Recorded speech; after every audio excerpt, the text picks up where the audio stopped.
அபயக்கரம் கிடைக்குமா? விழி கிடைக்குமா? அபயக்கரம் கிடைக்குமா? குருநாதன் சரணத்தின் நிழல் கிடைக்குமா? குருநாதன் சரணத்தின் நிழல் கிடைக்குமா?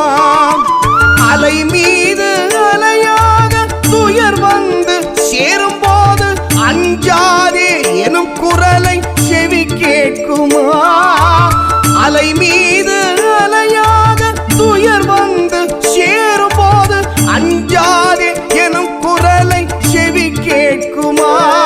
நீ அஞ்சாதே எனும் குரலை செவி கேட்குமா?